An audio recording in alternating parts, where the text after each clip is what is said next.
So,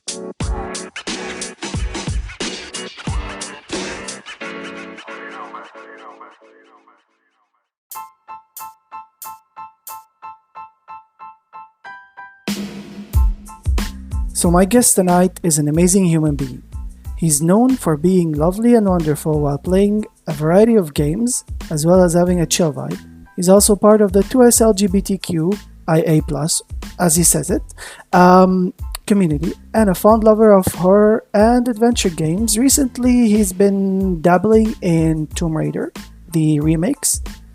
We're gonna dive deep into more lore about the channel, what he's playing, and what he played mostly actually, and what he's up to, how he got on Twitch, and more. He's one amazing human being, and he's like very lovely and wonderful. And we've been friends for like around almost like more than 2 years, about that time period. I don't know. Yeah, about that. Yeah. So I'm happy to welcome one of my friends, Agumon, known on Twitch as Agumon3090, to tonight's episode of Twitch Tea Time. Hello, thank you very much for having me. Pleasure is mine. So in this space, we're going to talk about everything from gaming to Twitch to even how he got affiliated at some point, as well as some mental health topics and more. So just grab a drink, sit back, relax, and enjoy. So the first segment, I always started with this question. Tell me, how are you doing today? Or how have you been doing recently, since you're kind of like taking a small hiatus on Twitch, if we can say that? Yeah, so basically what happened back in March, I believe. March of this year, yeah. Yes, March of 2024. I, as some may know, I do a lot of work in schools. And what I do is basically I help out in classrooms. I help teachers, and I help mostly it's students, especially students who have disabilities, learning disabilities, or delays. So things like ADD, ADHD, and a few other, like maybe like OCD or cognitive disabilities such as like autism and things like that. So I help out in classrooms. So back in what did I say? April, March, somewhere around there, 2024. March. March. Thank you. I ended up getting a 7-week assignment at one school, and it was with teenagers. So they were very draining. It was a rather busy classroom. They were 7th grade students. So that's kind of when the exhaustion and everything started. Whereas before I was only doing about 4 days a week or so. And that gave me some time to kind of recuperate that and be able to stream on Twitch. Yeah.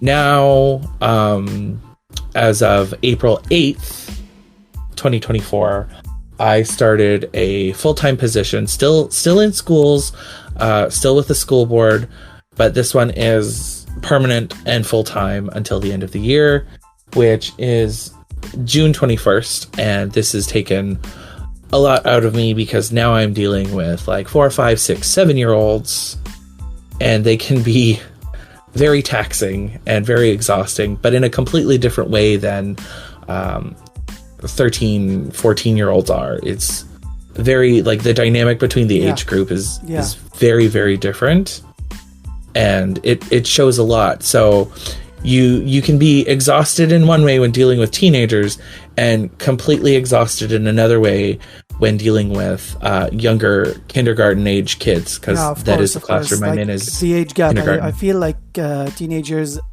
a little bit, like, let's say they can comprehend a little bit, as in like with kids they don't have that mental maturity at some point yet, but teenagers and really big there. Emotions. Yeah, and they're like blunt. They're very honest, very transparent. Yes. Kids. Yeah. Oh yes. But yeah, so that's kind of kept me off Twitch. The good news is that June 21st will be my last official work day for this year. And then we'll be heading into the summer months. I'll be off, so I'll be able to get back to my Saturdays and possibly add in like 1 or 2 more days a week. Yes. So I'm really excited for that. Do you mind telling the listeners like what are your times when you stream? So times I usually stream are 2:30 Eastern till about 5:30 Eastern, which is 11:30 Pacific. Yeah. To 2:30 Pacific. Yeah. In the afternoons, PM. Yeah. So can you tell me about how you discovered Twitch, how you decided to become a streamer, and a little bit about the channel? So back in 2019, I really was starting to get into RuPaul's Drag Race. Actually, it was right before 2019. And I was watching a lot of it, and it just so happened that I was looking up information on one of the more problematic drag queens. Yeah. Just generally, I believe I was looking up information on the drag queens of season 4, I believe. And it turned out that one of them had quit performing as a drag artist. So I'm like, okay, this is interesting. So then this deep dive led me to their Twitch channel. Interesting. And I thought, okay, this is interesting. Like I've heard of like people streaming on. About. I think I have an idea who you're talking about. Probably. Yeah. They were quite the character on their season. So I found Twitch that way, and I had heard about streaming through like people, a few of my friends did like Facebook live streams and things like that. So I was aware of what live streaming was, but I didn't know there was a full platform dedicated to it. So I I opened Twitch, and I opened their streamer page, and I was like, okay, I'll stick around. They're kind of putting out good vibes, like not too problematic, and I saw that there was growth and change, so I made a Twitch account and I started to watch and chat and communicate. And the more I did, the more I was like, this platform is kind of fun and kind of interesting. And then this led me to find other drag performers who, well, by this point was like, the pandemic was starting to hit and everything, and a lot of things were being closed down. So more drag performers were moving to online platforms. I think during the pandemic, everybody kind of shifted to online platforms and stuff. Most of them, if not like 98%, shifted to Twitch. Like I didn't see many on YouTube, sadly. Like until like maybe recently, they're veering back towards YouTube as well. Some of them like do on both platforms, but I myself found Twitch through Comic Kevin in 2020, and I stuck around. I started following people. Then some altercations happened. Then I was like, I love Don't Starve Together, and then I was like. I need to just find someone who plays it. Then I heard of like Jazzy Starves, and I think I found everybody else there. I started like discovering people one by one, and here we are. Yes. So, and much similarly, I found, it started with drag performers, and then when I never knew, like, people would be like, okay, so we're gonna raid into so-and-so, and I go, what's a raid? Yeah. So then I slowly figured out, oh, you're being brought over to another streamer's channel. So through that path was how I met a wonderful... Am I allowed to name drop? Oh, yeah. Okay, I met a wonderful Canadian streamer, drag performer, Ivory Towers. The Ivory Towers, yeah. And yes. This is what I meant by, like, I know who you're talking about, I think. Ivory wasn't my first. No, but like when you spoke Twitch about the stream, drag though. thing. Yes. Okay. Yes. So I was right, yeah. Yes. So I was enamored by everything that Ivory was doing, and I was just fascinated, absolutely fascinated, and it also increased my love for drag performance artists as well. So, and then through that, I met, regular streamers who streamed games like Subnautica and Dead by Daylight and so on and so forth. And then I was modding for a streamer. Yeah. And that streamer kind of indicated like, oh, when are we going to get an Agumon stream? And I kept, mulling it over. And I was like, back then I was down south. I was in Southern Ontario. Oh, okay. And I was kind of like, just kind of opening myself up to the idea. And then when my partner, Daft Knight, and I moved back to Northern Ontario, I was like, you know what? I'm going to give this streaming thing a try. Yep. And so I had already by that point met so many lovely individuals from all over Canada, all over the States, all over the world, really. And so I had a lot of people show up, and my first stream, I remember, was actually pretty fun. And I was playing FNAF Security Breach.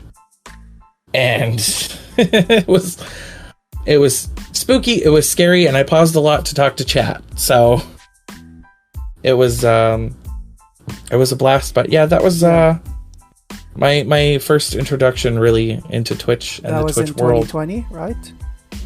Yes. Okay. Yeah.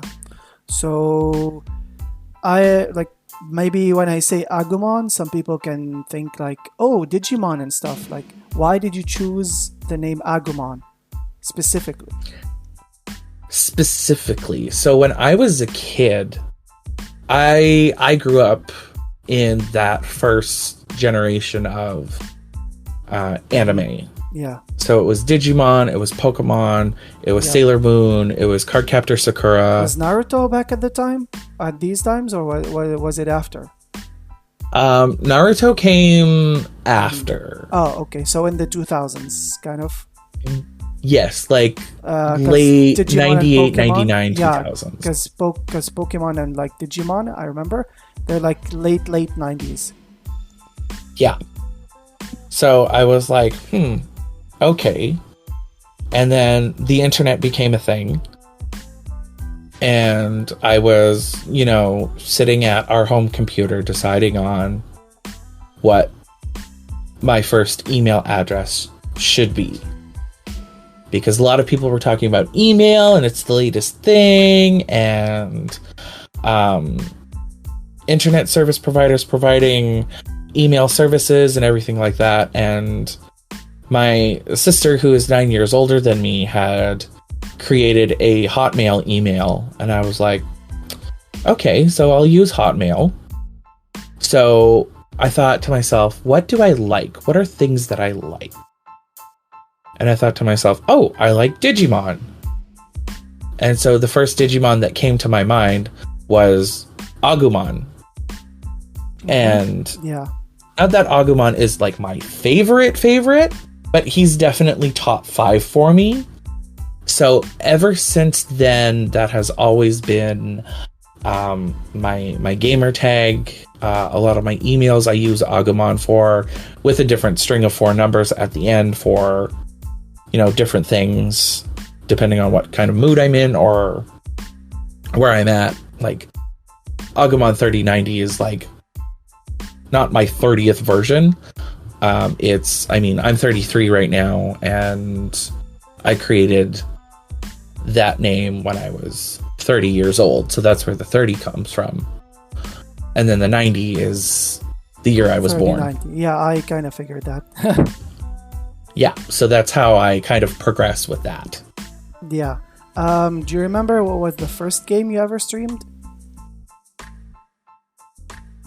The first game I ever streamed, well, that would have been Five Nights at Freddy's Security Breach, which I'm still not finished. Oh, wow. Are you going to go back to it at some point? Hopefully this summer. That's definitely something that I want to cross off my bucket list, is at least get one game on stream completed. Yeah, there's also kind of like a new game coming out like in a couple of weeks. That's kind of like, let's say, DBD-esque kind of thing. It's called Killer Clowns from Outer Space, and I am hyped to try it, but I assume you're gonna also be willing to try it, right? Oh, definitely. Have you heard of it? I have heard of it. I don't know much about it. Like, I haven't looked up any of the trailers or anything. I think they dropped like a picture of a map or a visual, like a video of how one of the maps looks, I think. Okay, I'll have to check that out, because now you're piquing my interest. Yeah. So you do a variety of games, but what games are you willing to play on stream in the future that are kind of out of your comfort zone or out of your the regular things that you stream? I've actually started a list when the Gamer Awards came out. Ooh. So there was one that was kind of like really like, okay, perfect. I know a lot of people have been playing it lately.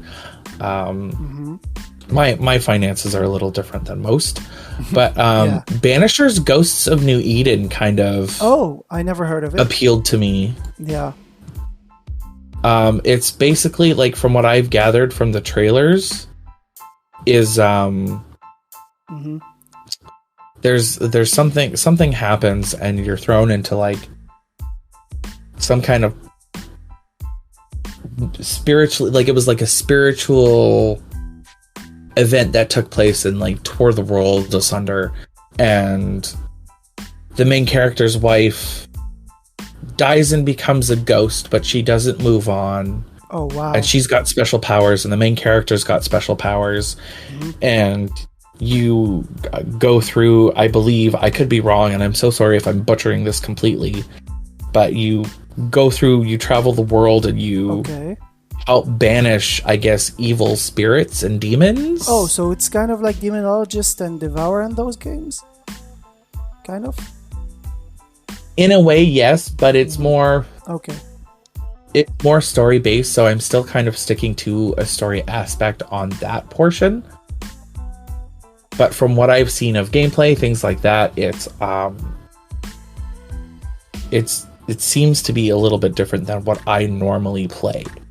So I'm excited to do that and go outside of my normal streaming comfort zone for that, because as most know, I'm usually into like RPGs and cozy sim games and things like that. So I think that'll be kind of like my first step box. Yeah. You're a big lover of Stardew Valley. Have you played this on stream before? Stardew Valley? Yeah. I played a couple days of it on stream once for fun. Just because, like, it's my cozy comfort game and I love it very, very much. And also when the VHS days were a thing. Sadly. RIP sadly for VHS. It's not existent. It's non-existent anymore, sadly. Yes, and as you know, that was another game that was near and dear to my heart as well. Yep. In between lobbies, near the end of VHS's life cycle, I started to play a little farm on Stardew Valley between matches to kind of do something different, something that wasn't Gartic on stream or Words on stream, just to try to see if we can like pique the audience's interest a little bit. Yeah.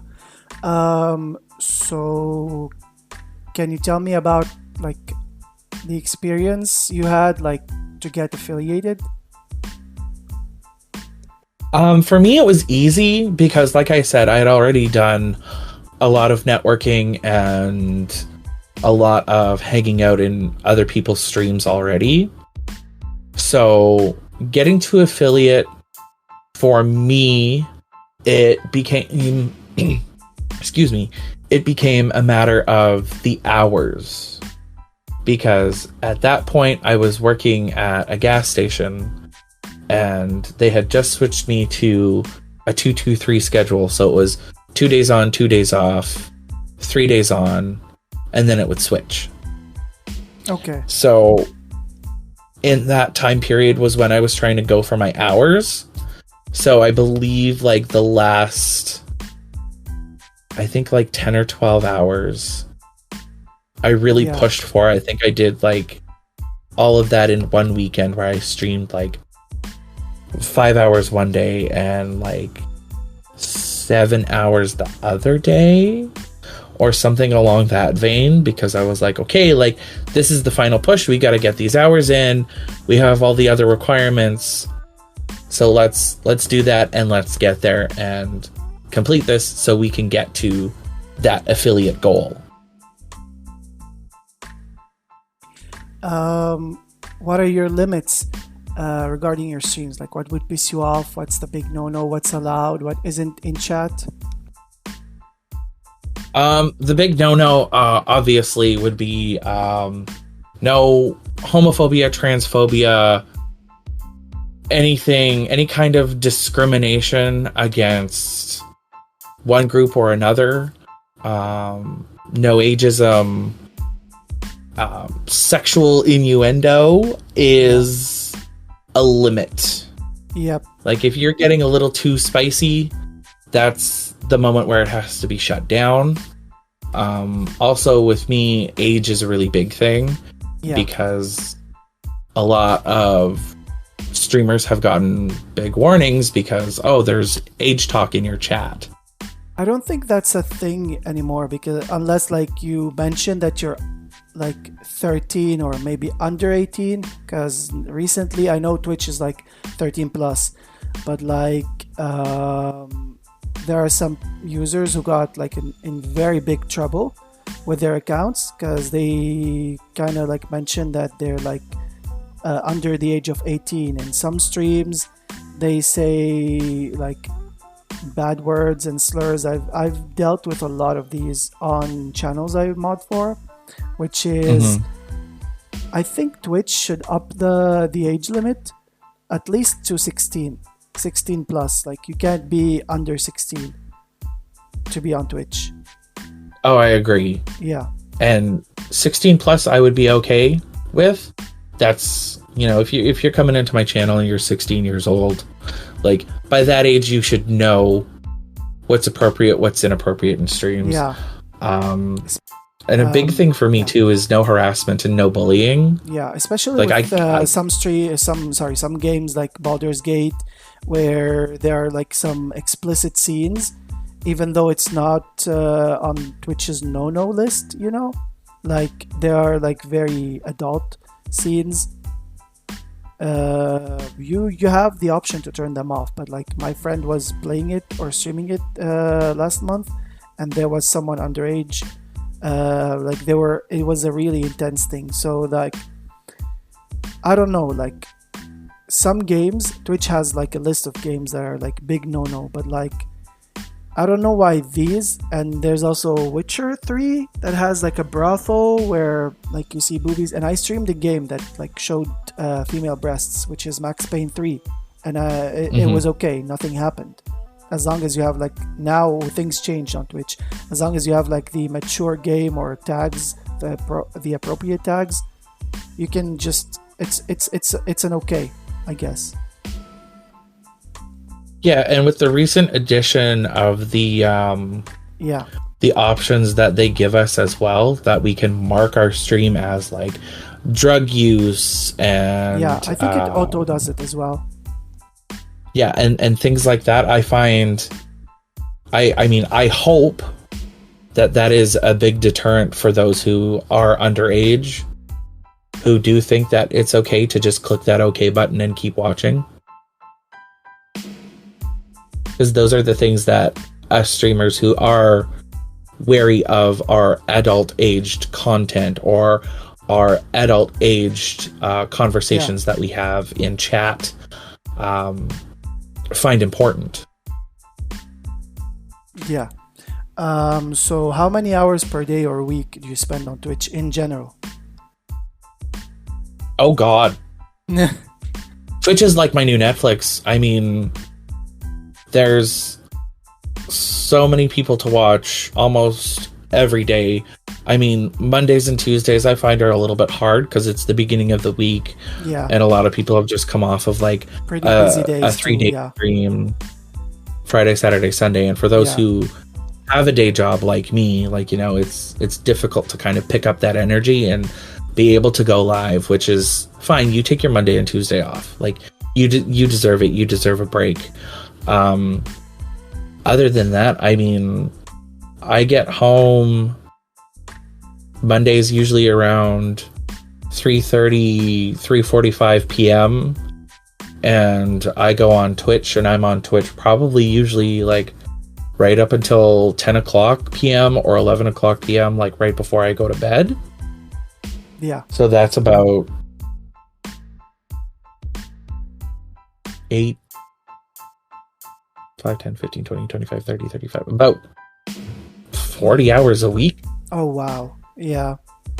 Plus the weekend, so maybe like 60 hours a week or so. Yeah, pretty much kind of like my waking hours are all spent on Twitch.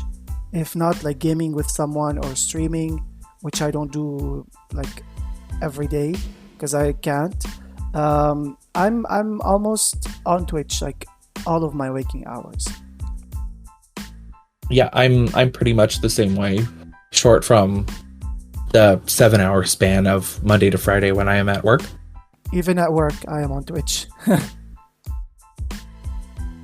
See, but you can be. I can't be because I got to keep my eye on other little humans, right? Yep. And I assume you don't have like any PCs around you just to keep lurk tabs? I do, but the thing with school internet is that they've blocked off quite a lot of websites in the past like 8 to 12 years from my understanding, and I wouldn't be surprised if Twitch was one of them. Have you ever tried? I have not. Okay. So, what can we expect from you on Twitch in the future? Oh, on Twitch in the future, I'm planning on doing a little bit of the same thing. Still, you know, keeping everything like Agumon3090. Just with, you know, like I said, like a lot of different twists, like playing, you know, Banisher's Ghost of New Eden. Another game that I want to try is Light No Fire, which from what I saw, the trailers is similar to like Helldivers 2. Helldivers 2 is also a game that I want to try. Oh yeah. Goodbye Volcano High, which is kind of like, from what I saw, it's like what's that game? Like Doki Doki Literature Club? Is that what it's called? I have no idea. I've never heard of it. So it's like a story-based game, but you kind of are reading it like a story. So there's little like comic book pop-ups on the screen, kind of like in like Persona. Interesting. Yeah. So I'm looking forward to that. So we're going to do a lot of the same. And then there's going to be little twists and turns that people haven't seen yet. My affiliate anniversary is also coming up in June. Ooh. So I have a couple surprises planned for that as well. Okay. Interesting. Do you want to just give me a scoop of one of them, if you'd like? So for my affiliate stream, I'm debating on making it a charity stream. So here in Canada, we have it's similar to the Trevor Project. It's a charity called eGale Canada. Okay. And they do a lot of the similar things, like they help out 2S LGBTQ plus youth and young adults who are homeless due to like their sexuality, and they've fallen on hard times. So I'd like to raise some money for them. That'll either be specifically for the affiliate anniversary, or it will be like the whole month of June or the whole month of July during like that Pride season era of the year. Yeah. So I'm looking forward to doing something like that.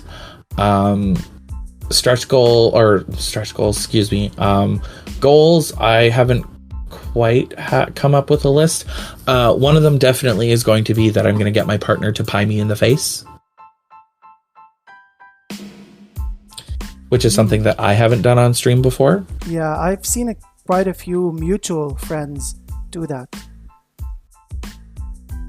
By mutual, I say like people we both know. Yes.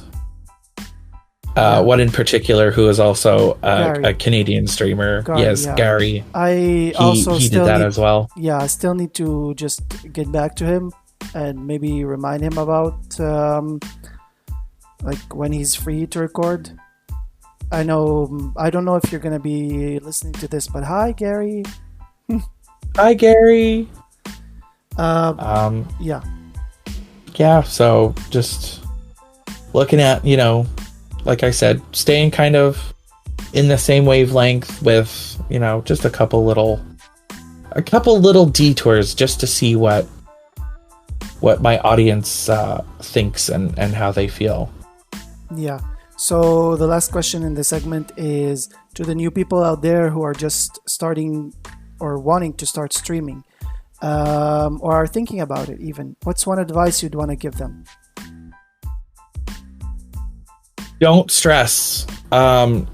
Keep going forward, and remember that even if the numbers aren't there, don't worry about it.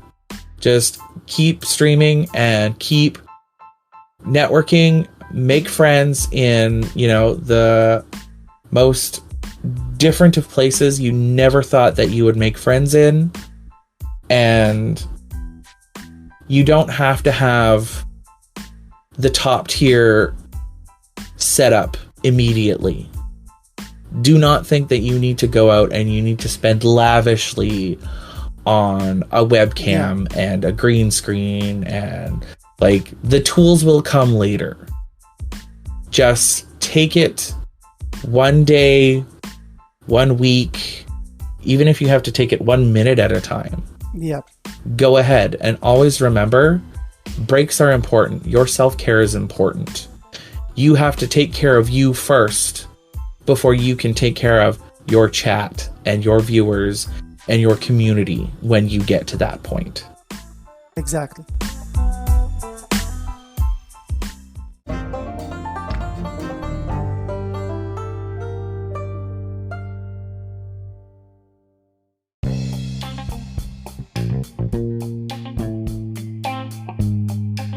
Now we are gonna go to the second segment, which is kind of like a pop quiz / lightning round.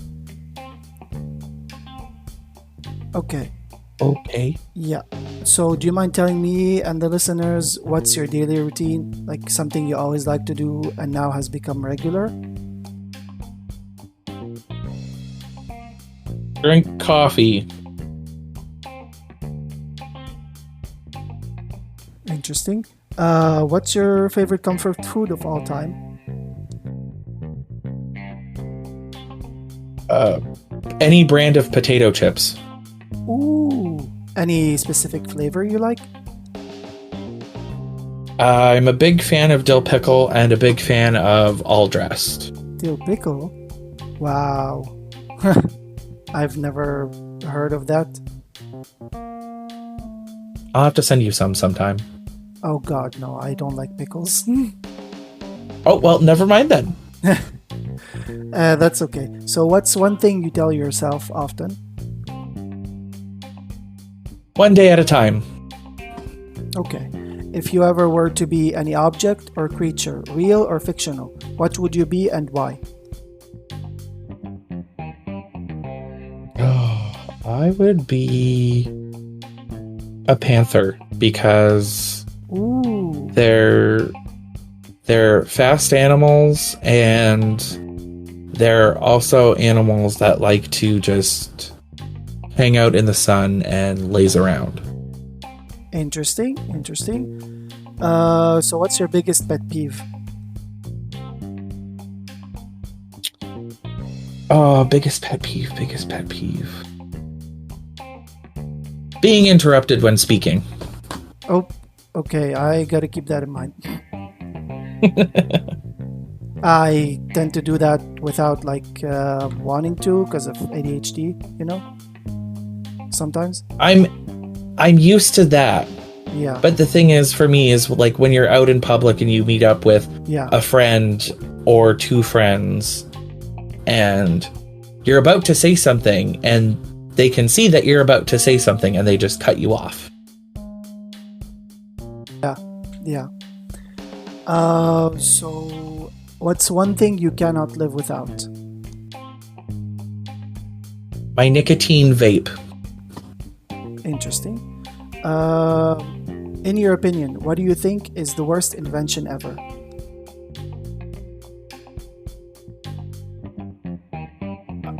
Socks.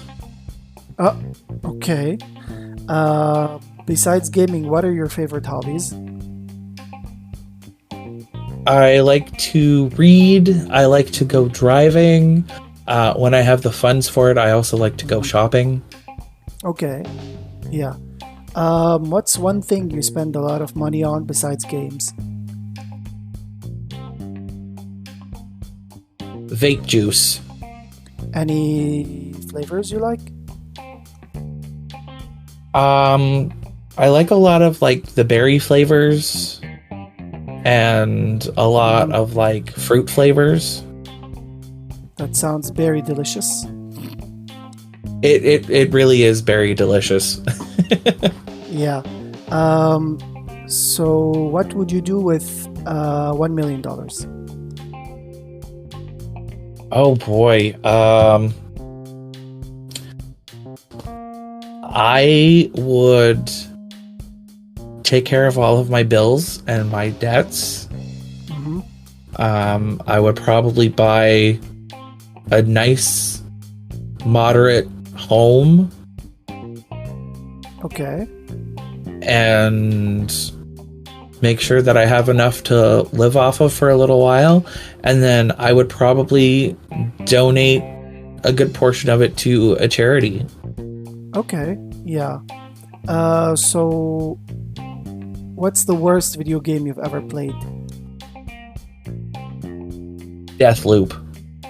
Is there a specific reason?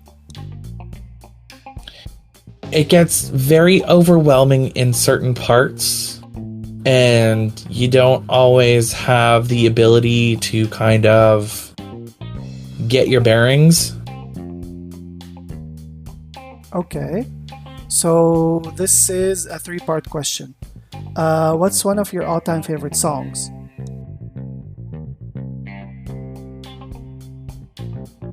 All-time favorite. Oh, that's a good one.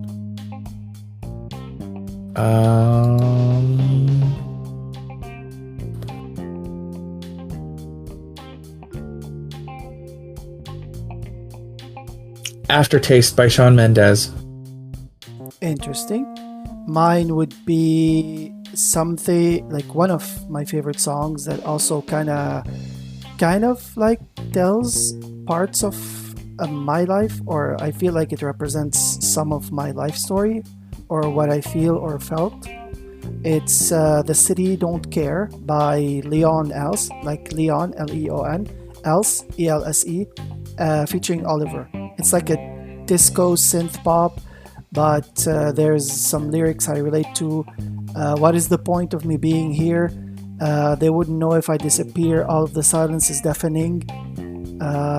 Something like that. Chemical highs just to get some peace. I just want to sleep. Like, yeah, those are some of the lyrics I relate to. So, what's one of your all-time favorite movies? Rogers and excuse me. Rogers and Hammerstein's Cinderella with Brandy Norwood and Whitney Houston. Oh, interesting. I've never seen or heard of that movie. It's actually based on a play, and I've never seen the play, but the movie was really, really good. Interesting. I can't say that I have like a specific favorite movie anymore because like, well, it used to be The Fault in Our Stars back in the day, like when it released, but I don't think I have like a soft side for it anymore.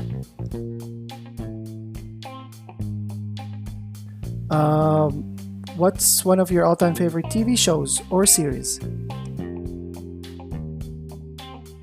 Gilmore Girls and or Charmed. Interesting. What's one big red flag you can't handle in a person?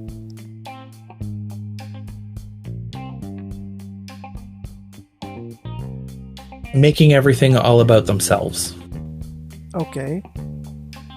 I kind of like part with you or side with you on that thing, on that opinion as well, because like I've come across a lot of people that like talk about themselves. I've done it, but unintentionally. But like there are some people out there that also like to one up people.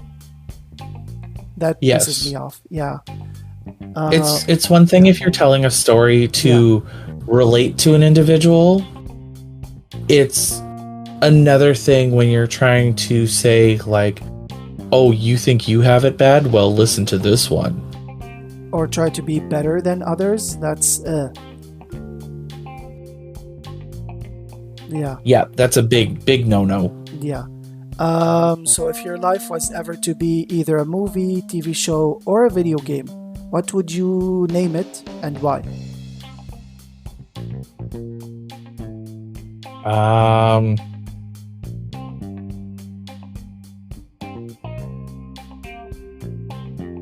would name it This Is Why We Can't Have Nice Things. Oh, now Taylor Swift's song of the same name is playing in my head. This is why we can't have nice things. See, I forgot that was a song by her. On Reputation. Yeah, no, I would name it that because I'm constantly losing things or misplacing things, and it takes forever for me to find them again. Yeah. So if you had the chance to switch lives with one celebrity from today, who would you pick and why? Oh gosh, one celebrity. Yeah, mine is Kim Kardashian for two reasons. One, because or three reasons actually. One, because I wanna just have an idea of what her life looks like for a day. Two is I want to try and send my family some of her money. And three, I want to have the chance to call her sisters bitches at some point. Jeez, I don't really know. You can pass any question, by the way, if you don't feel like answering or if you don't have the answers. Yeah, I think I'm going to skip this one. Okay. What are some of your plans in life outside of Twitch for 2024? For 2024 specifically, I hope to get out of debt or at least ease my debt because I have quite a bit of credit card debt just from spending not very well, and interest on credit cards suck. Yeah. So I would like to get out of that a little bit, and kind of like bring up my bank account a little bit. I believe in you, and I think if you can't achieve it this year, I hope you can achieve it like in the very near future. You got this. Thank you. I appreciate you. So now I'm gonna ask you a little bit of like food questions. First thing is, what's the weirdest thing you've ever tasted?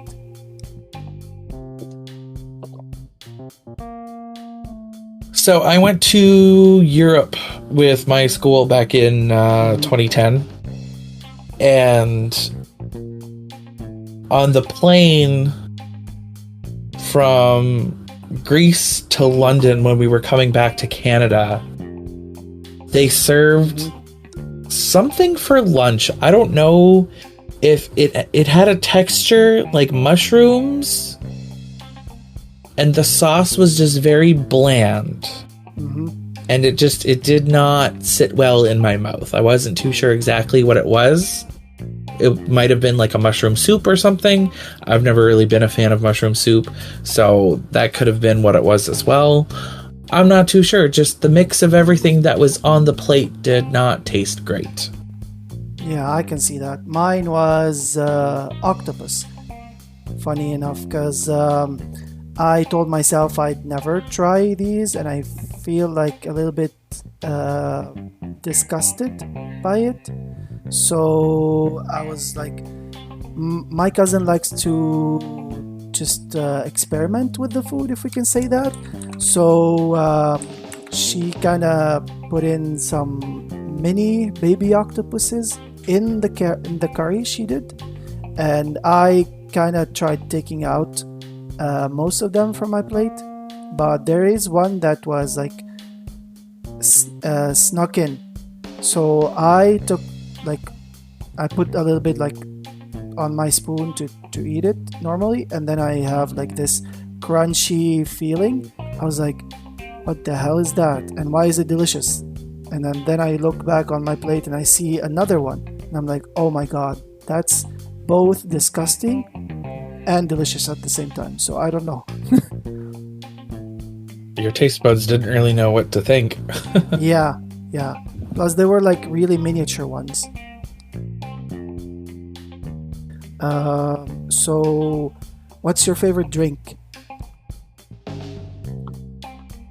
My favorite drink? Yeah.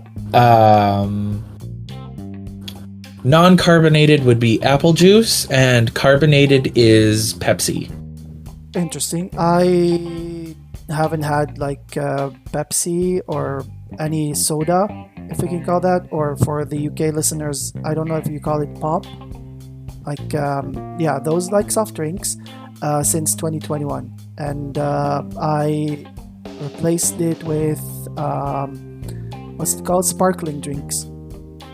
And my drink of choice is, if we are talking alcohol wise, it's a Jaeger bomb that I do a special version of.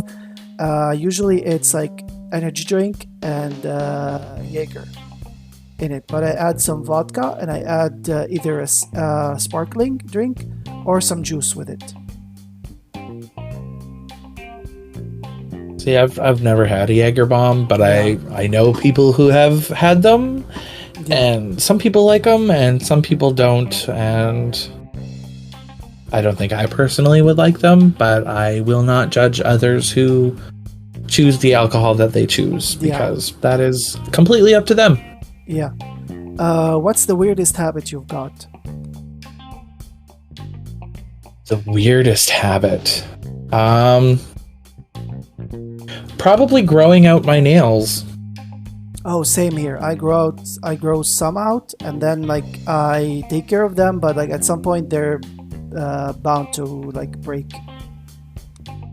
Yeah, I let them grow, and then I look at them and I go, oh, I should probably cut these. Nah, I'll wait. And then the next thing I know, it's 2 weeks later, and usually like 2 or 3 of them have chipped and broken off, and it's like, okay, now I definitely have no choice but to cut them. Yeah. Because I can't chew on them, because My nails, because of how they get round outwardly and then they're flat. So they lay flat. So when I chew on them and they get really gross and really soggy, and I'm sorry if I'm causing some people to cringe. Yeah. But yeah, I can't do it. The only way for me to deal with that is to just eventually cut them off. I mean, it's called weird habit for a reason. So, yeah. 100%. Yeah. Which of these three would you give up if you ever had to? Money, gaming, or love? Money. Interesting. So we're down to the last two questions for the segment. What's something you've always wanted to learn but you didn't find time for? Oh, there are so many things.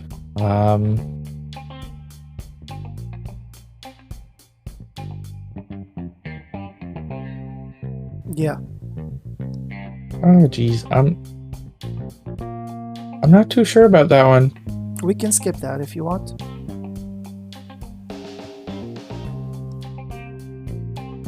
If you'd like, I don't mind.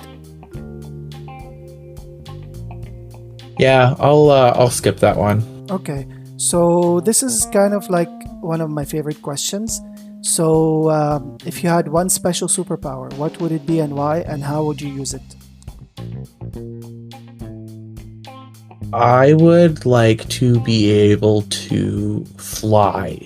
Or no, Ooh. I would like to be able to teleport. Same. I would like to be able to teleport because that way I would be able to go visit all of the wonderful people that I have met on Twitch. Yeah, but there, I say it with a reason. I don't think teleportation should be like given to anyone, you know, because like we'd end up with criminals, outlaws, bad people that can teleport to where we live. So you should either earn it, learn it, or just like hereditary. Like a driver's license. Yeah, inherited. Yeah, 100%.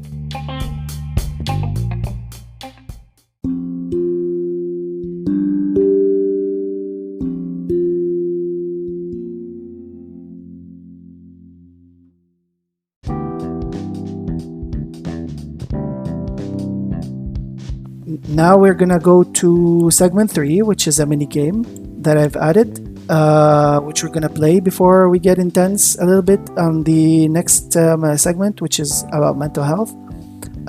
So in this mini game, I will name a set of 3 games each time. You will have to tell me which one you'd play, which one you'd delete from existence, and which one you'd uninstall. By uninstall, I mean like play once, either just try it a bit and then uninstall it, or play it all the way through and then uninstall it. That also includes the whole franchise. Ready? Okay. Okay. Call of Duty, Counter-Strike, and Battlefield.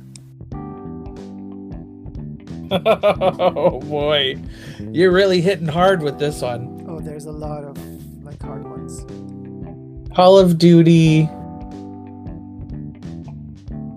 I would. I'm sorry. What were the options again? Call of Duty, Counter-Strike, and Battlefield. Okay, and it was play, delete, uninstall, delete. It's like kill, marry, play. sleep with. Yeah. Right. So I would play Call of Duty, delete Counter-Strike from the world. Mm-hmm.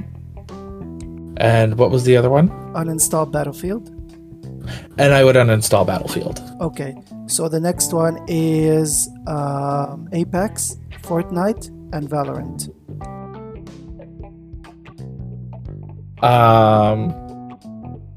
Play Fortnite. Mm-hmm. Apex and Valorant. Uninstall Valorant. And delete Apex from the world. Okay. We're still in the shooters category or like PvP category with PUBG, Overwatch 2, and Halo.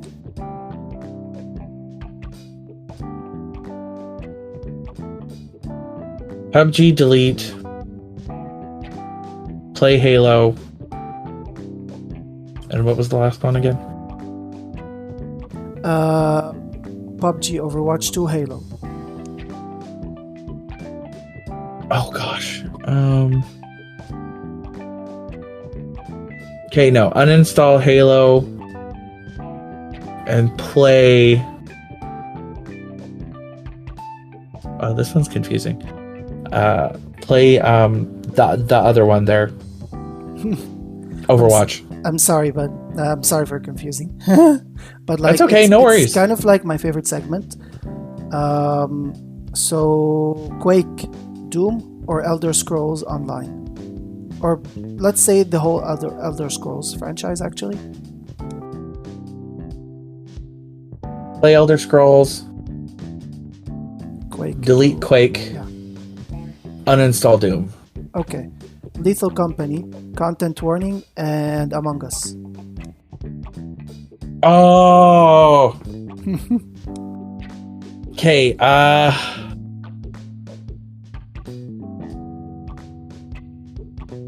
Uninstall Lethal Company. Okay. Play Content Warning.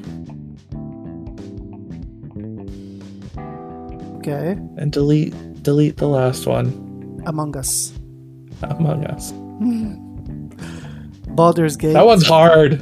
Baldur's Gate, Elden Ring, and Diablo.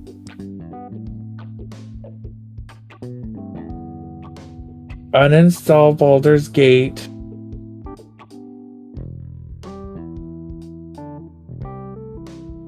Delete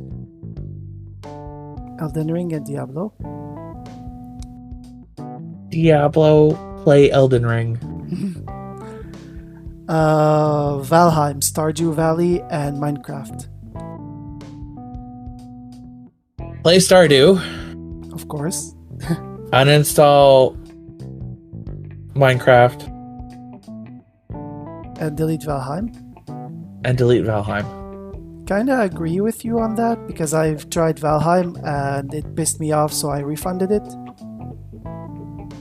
I've watched Daft play Valheim and I'm like, Yeah. this is too overwhelming. There is no way I would be able to play this. Oh yeah, we tried it with my friends, but then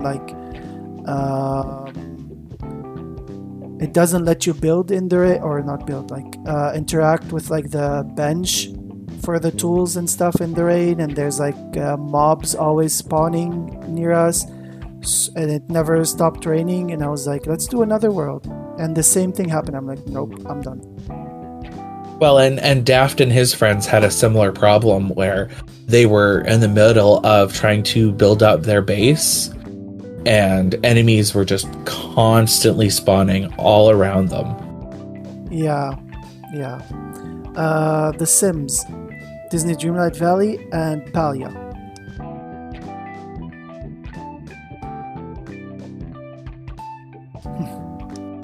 You're gonna hate me. It's fine. Delete The Sims. No worries. Uninstall Palia. Mm-hmm. And play... What was the other one? Disney Dreamlight Valley, The Sims, and Palia. And play DDV. Okay. So, Phasmophobia. Now we're delving into the horror ones. Phasmophobia, Demonologist, and Devour. Delete Devour. Okay. Uninstall... I've forgotten them already. My brain doesn't work well with threes. Phasmo and Demonologist. Okay. Uninstall Demonologist, play Phasmo. Okay. Destiny 2, Dead Space, and Mass Effect. Play Mass Effect, delete Dead Space. And uninstall Destiny. Uninstall Destiny 2. Okay. Visage or Visage, Madison, and Five Nights at Freddy's.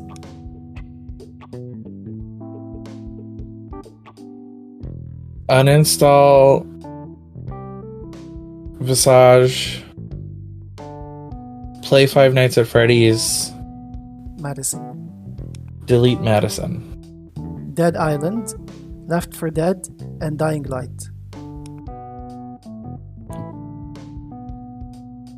Play Dying Light. Delete Dead Island. Left 4 Dead. Uninstall Left 4 Dead. Okay, so Don't Starve Together, The Forest, and The Quarry. Uninstall The Forest. Or no, delete The Forest. Just a reminder that Uninstall. it includes the whole franchise as well. Yeah. Yeah. Uninstall The Quarry. And Play Don't Starve. Play DST, okay. Alan Wake, Resident Evil, and The Evil Within. Play Alan Wake. Delete The Evil Within. No, uninstall The Evil Within. No. Delete The Evil Within. And Okay. uninstall the last one. Which is, I think, Alan Wake. No. Resident. Play Alan Wake. Uninstall Resident Evil. Okay. Dead Rising, The Mortuary Assistant, and The Walking Dead.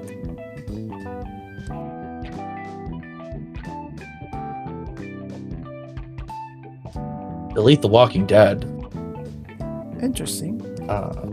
Uninstall. What was it? Dead Rising. Dead Rising, which is also kind of like a goofy zombie game, and The Mortuary Assistant. And play Mortuary Assistant. Okay. DBD, TCM, and Evil Dead the Game.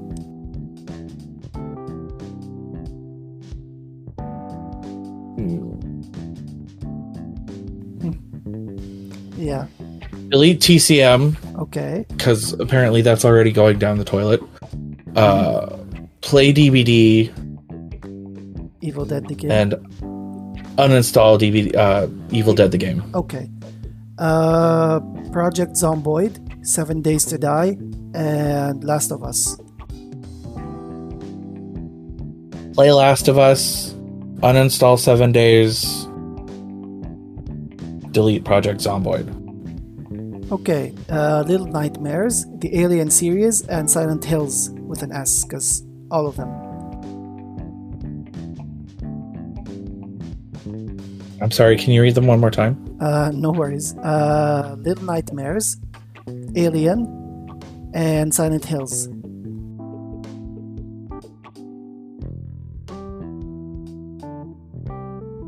Play Little Nightmares.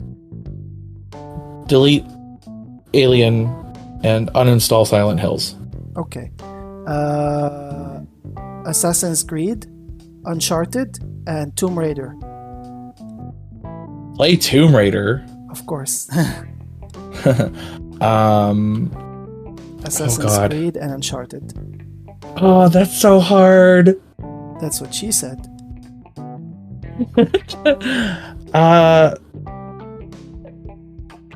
Delete Assassin's Creed and uninstall Uncharted. Okay. Fall Guys, Party Animals, and It Takes Two.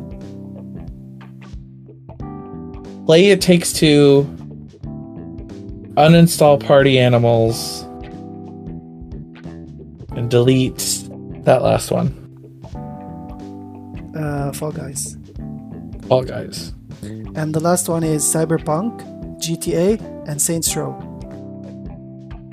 Oh, delete Cyberpunk. Uninstall GTA. No, uninstall Saints Row. Yeah. Play GTA. I kind of stand on this side, but like for me, it's like delete Cyberpunk because outside of like zombie games or slashers, first person kind of gives me the sickies. I would like because I've had my fair share, but I still find it fun. GTA is uninstall or delete or uninstall, and then I would play Saints Row over and over again. It's very fun. See, I'm not all too familiar with any of those three games. I know a little bit about GTA, so I would like to play GTA, sure. Yeah. I mean, GTA 6 is like next year, and next year we're gonna have like a splurge of like big names. One of them is GTA 6. I've heard Subnautica 2 is coming next year. The Sims 5 next year. There's a new Pokemon that I'm dying for, which is sadly next year on both Switch consoles. And what else? I think there might be another one that I'm missing out on, but yeah, I'm excited for 2025, not gonna lie. It sounds like it's gonna be a good gaming year. Oh, hell yeah. Hell yeah. Okay.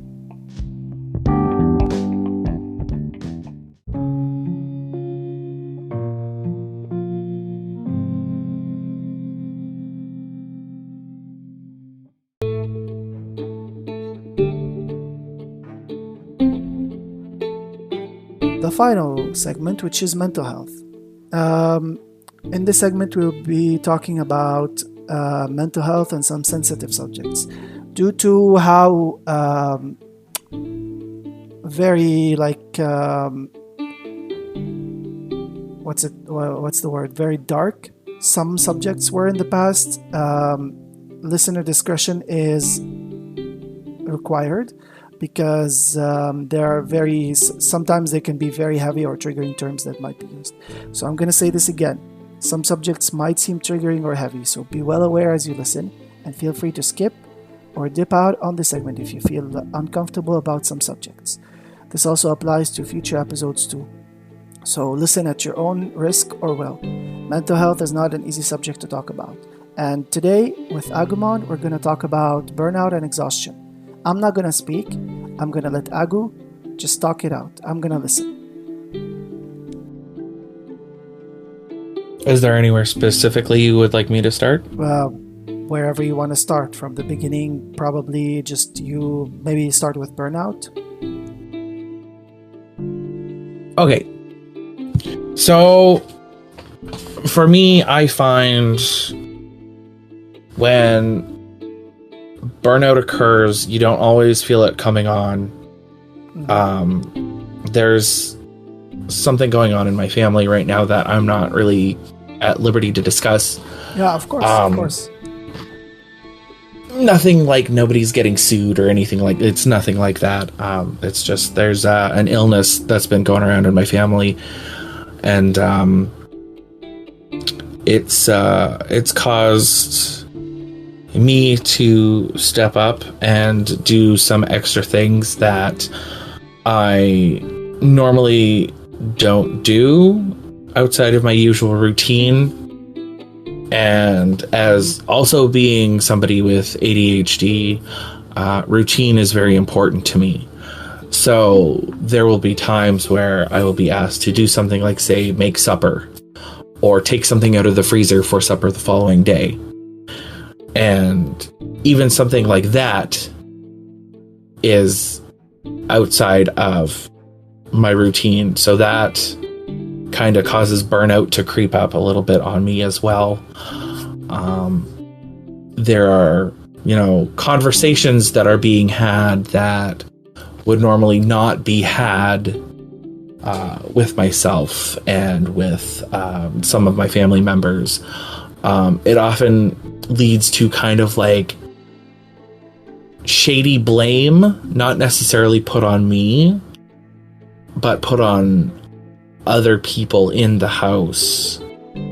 And that weighs on my mind. And then all of these little things start to, take root inside of your mind. And then all of a sudden you find you're just burnt out. You're either sleeping less or you're sleeping more. Plus you still have your regular day job to go to from Monday to Friday.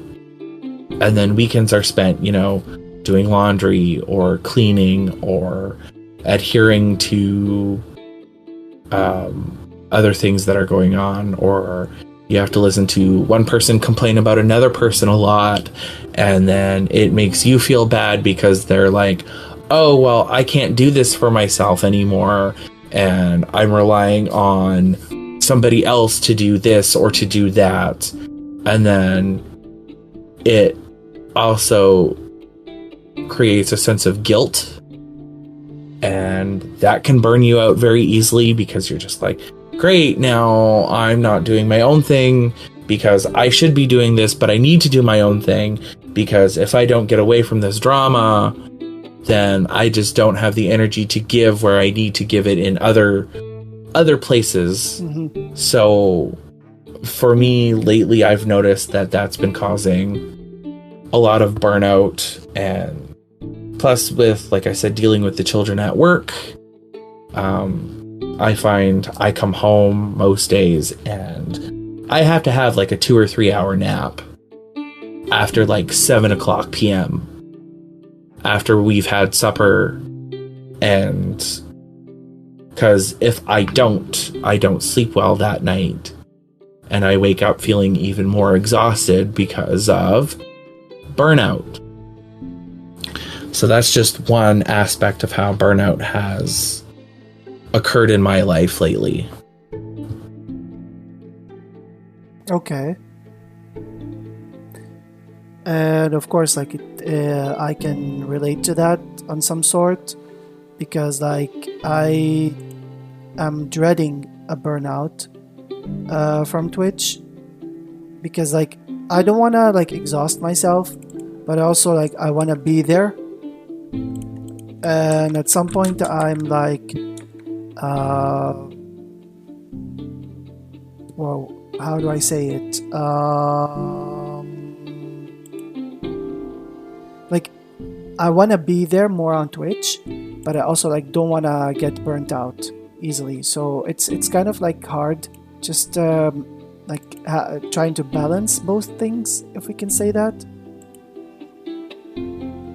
Yeah, and with you and I, like we both take our Twitch friendships very seriously, and we like having those connections, and that is how we have met a lot of really cool people, because, you know, maybe where I can't really speak for you, but for myself, where I live, a lot of people are just really shitty and really negative.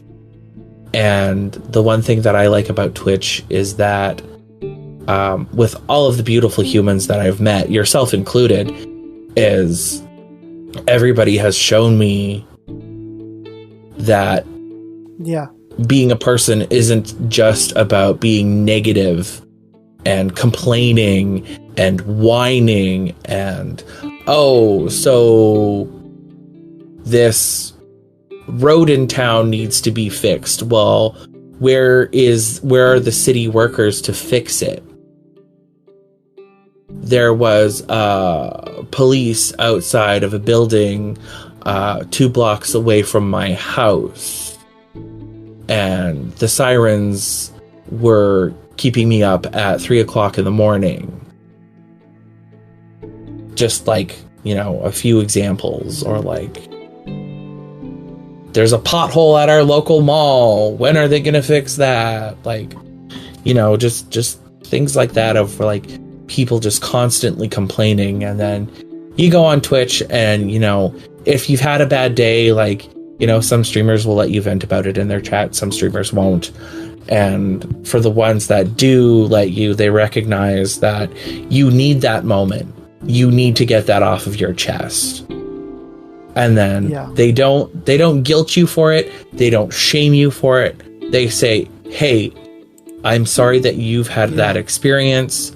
I hope that while you're here in stream, we can cheer you up and maybe allow you to feel less shitty. And a lot of chat will go, I'm so sorry to hear that. I hope you feel better soon. You know, I hope this experience doesn't like ruin your day. Or if it does, we're glad that you're here so that you can perk up and, you know, come back to being yourself again. Yeah, and just things like that are just like, wow, these are what humans are supposed to be like. Yeah. But that also, like, the burnout also leads to exhaustion, which is another subject you chose to talk about. Yes. Or comes from exhaustion, actually. Yeah. Yes. So, and like I said, like, I'm exhausted at the end of my day, Monday to Friday. And I have to come home and I have to have that nap.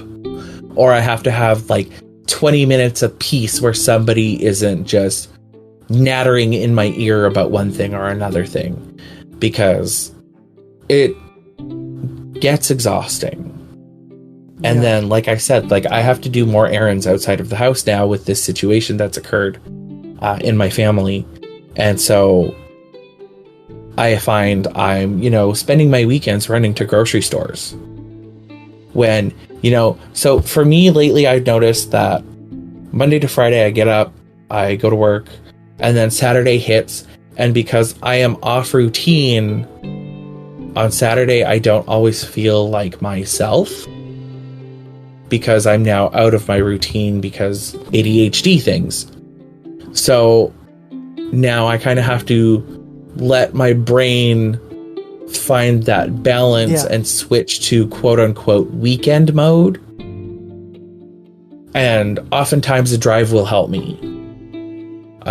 Sometimes it doesn't because, like I said, it involves, running errands or getting groceries or doing things outside of my norm that contributes to my exhaustion from everything that has occurred throughout the week. Or even like on a Wednesday night, if somebody's like, hey, Agu, can you run to the store and get bread? And it's just like, hey, like, I've been home for an hour. I haven't had time to kind of like settle in and wind down and ground myself yet from my day. Like, I haven't had my transition time. And people are just like, no, you need to go do this. And, maybe that's just my interpretation. But it's just like, it's exhausting when these demands are being put on you after a full 7-hour day of having demands already put on you, because now you're coming home and you're dealing with the exact same thing, and you just find that level of exhaustion suddenly is upon you, and you're just like, you get this sense of you just can't keep up. And it's just, well, it's exhausting. Yeah, I do understand that. Sometimes life can take a toll on you, but the thing I dread the most is like, with all the love, but like, I don't want anybody listening to like take it in a way that like thinking it's affecting me in some sort. But like, Twitch has been there. I've said it before, but like, Twitch has been there, has been my like medicine, or like my antidote, if we can say that. But like, at some point I'm like, I want to be there, and if I'm not there, it overwhelms me. Like, oh, I'm used to being here on this day, and it's not that I have to be, or that now that I have, for example, like let's say a sword or a diamond in certain channels, that I have to be, or that I'm obligated to be there. No, I love having my swords and my diamonds. It's just that my love and passion for being there, regardless, like I'm used to it now, like, and change freaks me the hell out. Like, sudden change freaks me out so hard that it takes me into a spiraling anxiety attack. It initiates a meltdown for me. It exhausts me if something suddenly changed that's out of my control, and I have to like I might sound pathetic saying like pleading for it, or maybe dreading not having things go back to how they were, because I had that happen with one of my former mods and former friends out of like miscommunication, because I've known her since 2022, and like I've always told her like my DMs are open, and she always texted me, and we were very close friends. She gave me a sword in her channel, and then she revoked it because like when I told her like my DMs are open again, like when I told her again that my DMs are open, my DMs were always open. So she was like, she DM'd me about like something, as she always does, and then I didn't know what to reply with, and I had just woken up at that moment, and I replied with lol. She got kind of upset about that, and instead of like she said thanks, like I could feel the tone of her thanks, but like instead of like talking me through it, it's like instead of saying like, oh no, you shouldn't have handled it like this, you shouldn't have like said that, it hurt me, well, simply that's how I speak. Sometimes if I like my brain shuts down or shuts off everything, and I'm like, I don't know what to reply, so maybe a lol would work, or because my brain sometimes acts like it's like 6 or 7 years old. So some people don't know that about me, out of my impulsivity, of course. But then she was like, when I popped into her stream, she hasn't used Facecam in a whole last while, since she came back from Europe last year. And then she turns it on suddenly, and she starts talking after she unmodded me. And I was like, well, your Discord server is not there. She's like, yeah, I kicked you out, because that's not how you speak to a friend. You said your DMs were open, and I tell you about my problems and troubles, and you go and say lol. I'm like, yeah, my brain works like that. You know, sometimes it's like, I don't know how to answer sometimes, and my brain lets out like weird things, weird interactions. It's just who I am. But instead of like dealing with it by talking me into it, like, okay, that was rude of you, or that's not how you treat a friend, you go and kind of like in a very polite way berate me on your stream when I was like saying sorry, because it's the first time that happens, and I'm like, give me another chance, and then you were like, yeah, okay, whatever. And then I was like, I'm not gonna tolerate this. I've tried, like, this is where I get triggered sometimes, and I say like, I've helped you a lot, you know, like one simple drop of water should not like trigger all this behavior, you know. So she was like, yeah, I don't care, just she stopped responding, she stopped like saying anything, and I was like, can I go back into the Discord, and can we like just take things back to how they were? She wasn't like responsive. I'm like, yeah, no, I'm done. And I always begged her to just do another words on stream, and she was like, yeah, I'll do them down the line, and she didn't. But a day or two after that incident, she did it. I was like, oh, motherfucker. Well, I'm not going back. If you're trying to get me back, I'm not going back. If you're doing that as in like, fuck you, I know that's a game you like, or teasing me about it, I'm not going back. So I'm like, yeah, I'm done. I tried talking to her on DMs, she didn't answer. I spent 3 days trying to contact her, but she didn't want to answer. So I'm like, yeah, fuck it. I don't need this energy. See, and that creates a big rift, and especially because they did it so publicly. Yeah. That like you don't know which one of your viewers that is also affecting. Like, you're not just affecting the person that you're speaking with. You're affecting certain others in your chat. Like, it's not just like that's something that you should rather do in a one-on-one. And even for something, so if I were to say like, oh, I've had a crappy day, I need to vent, and I send you a message, and if you respond with LOL, to me that warrants, taking a step back and, having a little empathy for that kind of response, and just kind of saying to yourself, like, okay, well, I don't know what this person's going through. Maybe now is not the right time, and maybe they're in like a defense mode, and that is why they responded with LOL. So, I think that would warrant a response from me saying, okay, something's obviously up with you right now.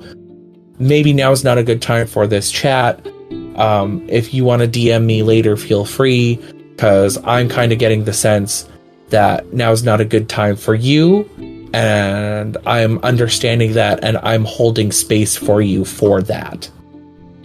That's not a reason to turn around, in my honest opinion, to turn around and completely delete this person from your world.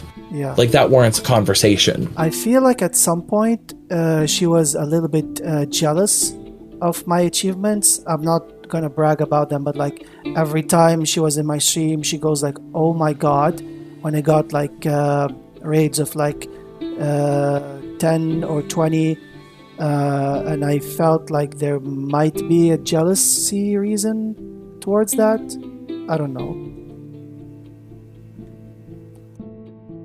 See, and that's what I like to call the ugly side of Twitch, because the way I see it is each of us as streamers should work to build others up.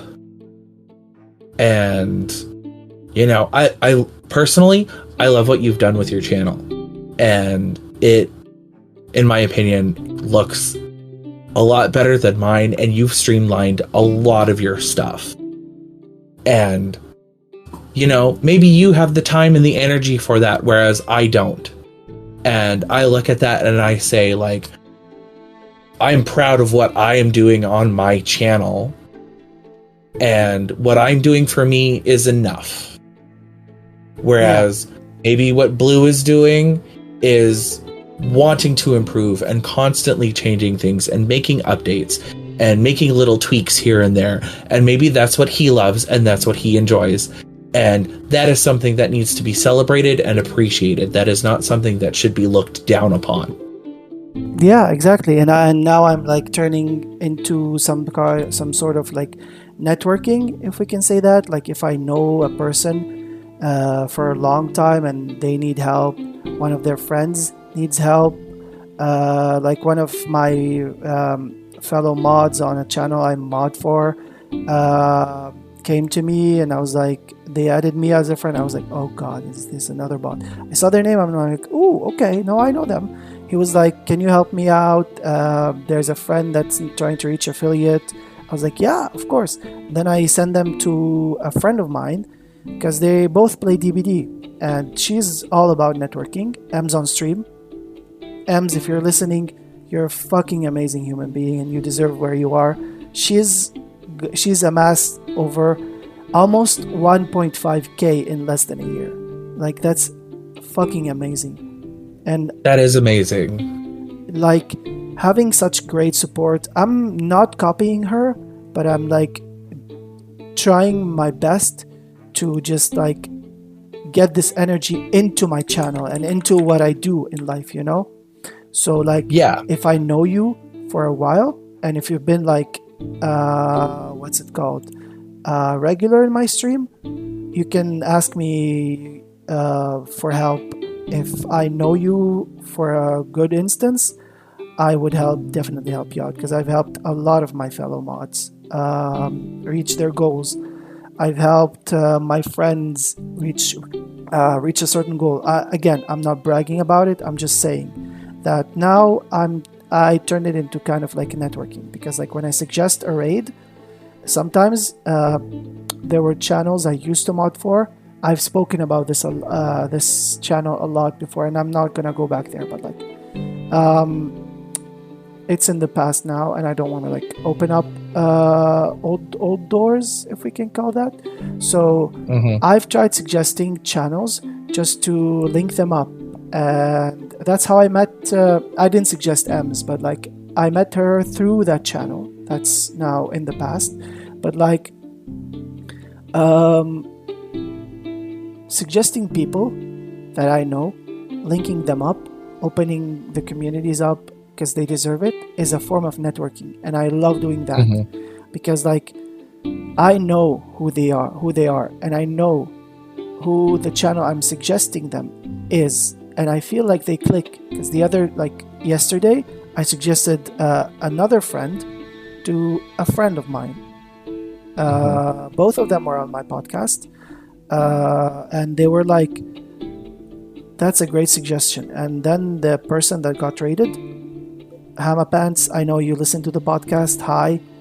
So I suggested Hama Pants to my friends Kevin and Liz, who knows Yo. They both stream together, and Hama was following them for 5 months. I'm like, I am to blame. So it's nice to see that interaction with people. Like, why the jealousy? Like, if you're jealous of something you're not doing yourself, then you're doing something wrong, and that kind of renders some people anxious, if we can say that.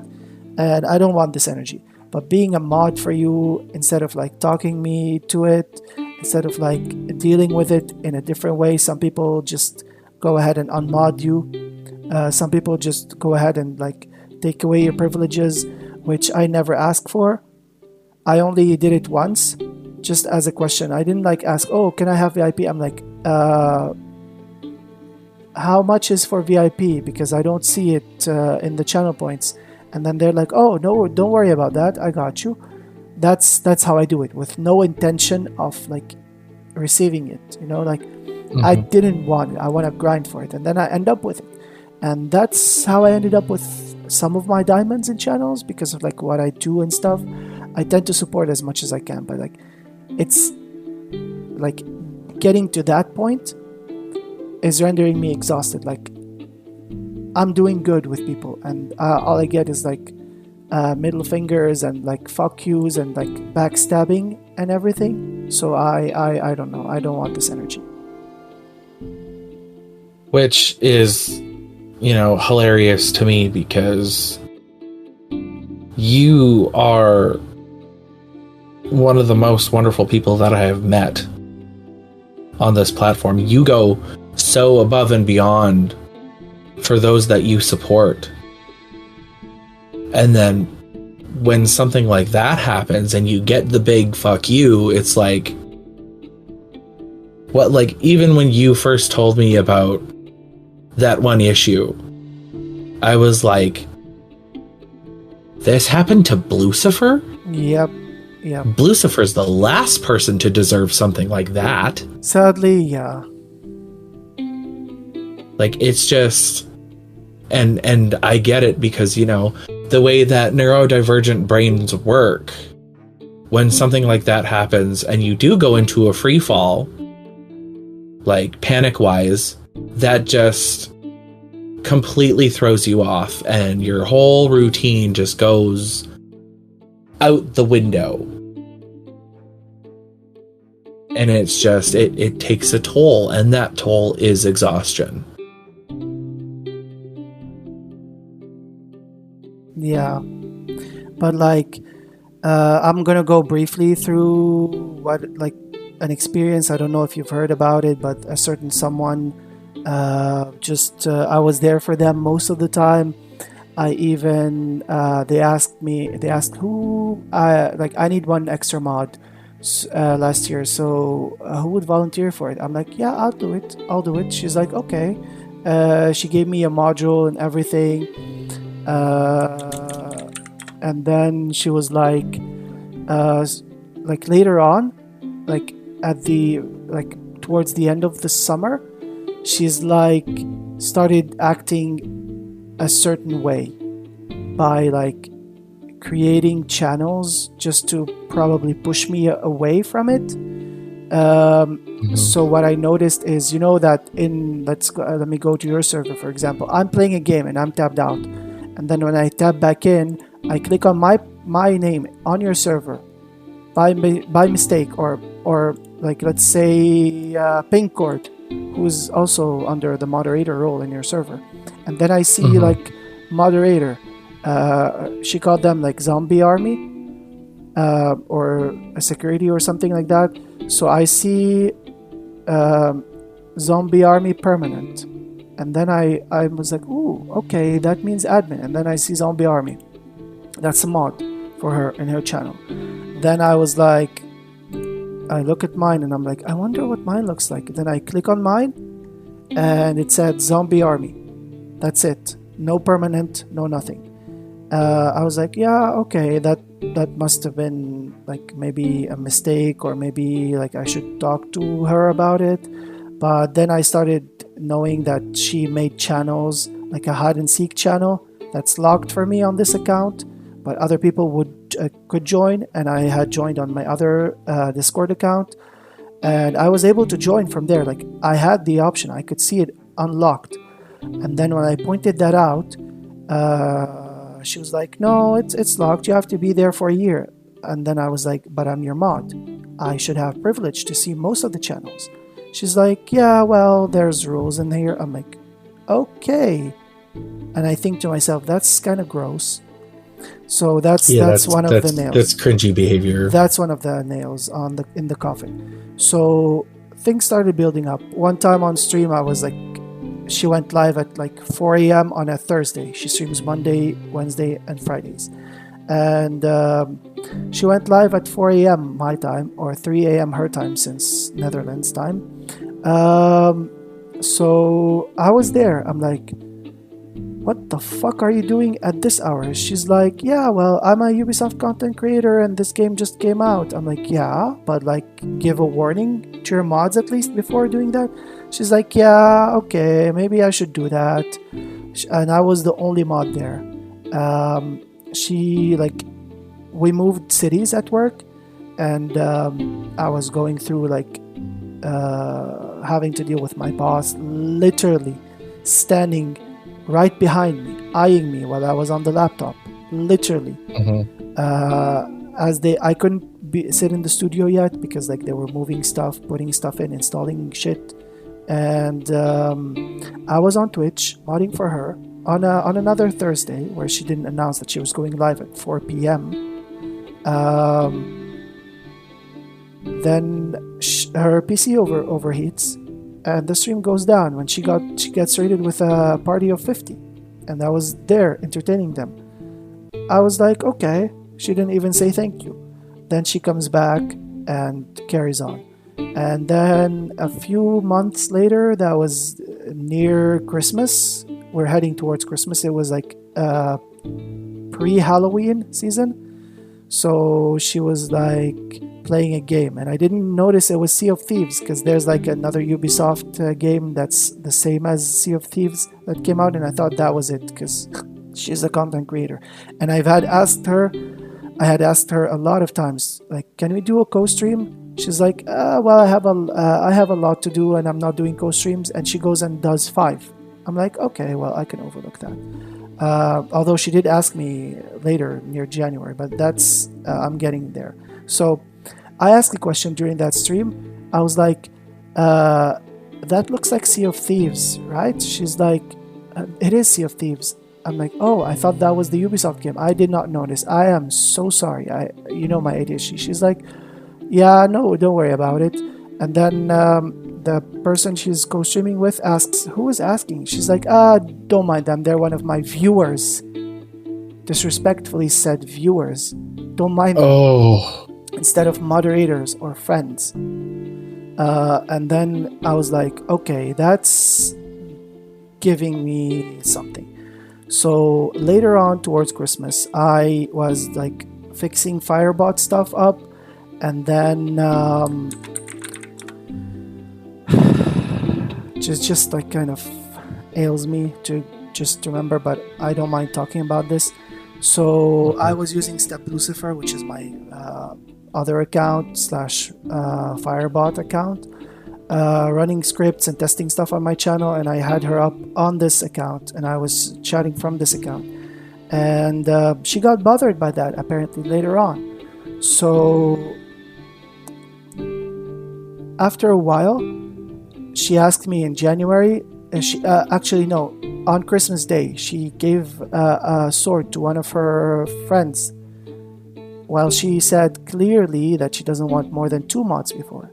Then here I started smelling something fishy happening. So later on in the beginning, like January 6 or 7, she goes like, hey, I unmodded you because like you're messing with my stream flow. And I was like, well, you have sound commands. What else are we gonna do? They're there for a reason. She's like, well, yeah, you keep spamming them. I'm like, yeah, well, they're there for a reason. She's like, yeah, well, I feel like you're a little bit dealing with anxiety and depression, and I put you back as VIP. I'm like, yeah, no worries, that's okay. That didn't trigger me. I was like, yeah, well, good riddance. Fuck her. So I was like, I look back. Next time she went live, I go to say hi, and it said, you're unable to chat because the number has been banned. I wasn't banned on Lucifer TTV. It turns out she banned Step Lucifer, that rendered my number being banned, and I said hi, and it didn't show up in chat. She looked, and then she just kept on going. I'm like, if I know you can see this, can you just like unfilter as suspicious, please? She read it because she stopped and read chat, and then she just carried on. And I'm like, okay, no, that's it. I went and told her like everything she did, like I was there for you, and the thing that triggered me is that you're banning my account. That's very low of you. And then I added some stuff saying that you having a sub to get self-promoted in your Discord is very disgusting. And I have an image to prove that. So if you're not subbed to her, you don't get a self-promo. You don't get an auto shout-out. You don't get anything. You can't use your walk-on. You can't do anything. So, and she goes on and boasts about her having like a $4,000 computer. And then she asks to crowdfund. Well, she says like, I can afford getting a tablet. When we were like in a call, me and her, or not me and her, like we were like 7 people in a call, and she said, oh yeah, I can afford a tablet. And then she goes and asks people to crowdfund the tablet. And then when she saw that nobody was crowdfunding, she goes and like puts money into the crowdfunding, because it said there like streamer name just donated, her streamer, like her name donated X amount of money. She goes like, oh, thank you for donating in the Discord. I'm like, that's so cringy. I know. And then she was like, I also told her about that. Like, okay, that's very low of you. And I only wanted to be your friend. I never asked for anything more, you know? And you did channels to just like get away from me. You did stuff to just like push me away instead of like dealing with them and telling me that I did this here and this is bothering you. I hate when people do that. What I love about, for example, Jake Quillen and others, communication, you know? Oh, Jake Quillen is an absolutely wonderful human being. She can communicate. Shout out to Jake Quillen. Yeah, she can communicate. She really can. She really can. She's like, Blue, you did this here. Can you not do that again? Please, you're doing like 10 out of 10 of the mod job, and the other mods are like doing 4 out of 10. That's how you deal with it. Yeah. Don't just go unmod someone just because they're doing stuff that you don't like. I know there's like rules in your channel, but like, have a talk. It won't hurt you. Yeah. All it takes is a simple conversation. And yes, it is anxiety-inducing. And anxiety-inducing. But if you don't have those hard talks with your mods, with your VIPs, with your viewers, how are they going to know that this is something that's bothering you, right? Yeah.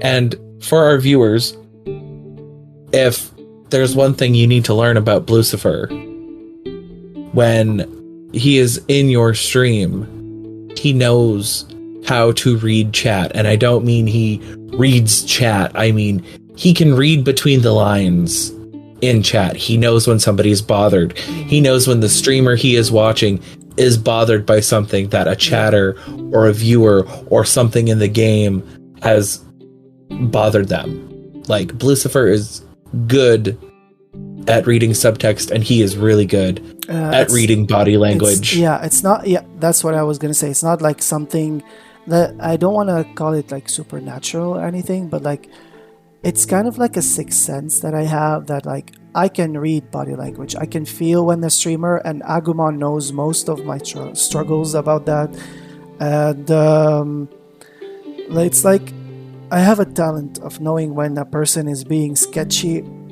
or not, being dodgy.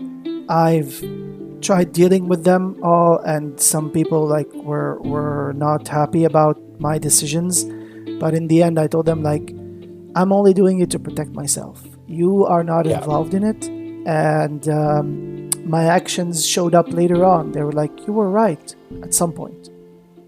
Yeah. So saying have that conversation, that is a big thing. Exactly. And Agumon, sorry for the banter in the end, and thank you for your time. I appreciate you. No worries. Sometimes it's just good to talk about these things, and that's okay. Yeah. And guys, you should go check out Agumon on Twitch. It's the name of the episode is his Twitch handle, Agumon3090. You said you're going to be back in June. Mid-June, beginning of June, end of June? Can you remind us? It'll be the end of June. Mm-hmm. So the 21st is a Friday. Okay. That is my last day of work for the year. The 22nd is the following Saturday. I can't guarantee a stream on the 22nd. So I'm going to be shooting for the 29th, which is the following Saturday. Yeah. That's all good. That's all good. But thank you for your time. Thank you for having me. And I will be seeing you guys in later episodes. As I always say, take care of yourselves, love yourself, and there's something Agumon says at the end of stream that I love saying. I will let you say it again. It's important. Remember... Yeah. Yes, I just remembered it. It's been so long. Yeah. Always remember that it is nice to be important, but it is important to be nice. And I love that saying, and I try to go by it, as well as like treat people how you want to be treated. But you can always have that. But anyways, I'll see you in the next episode, guys. Bye. Bye.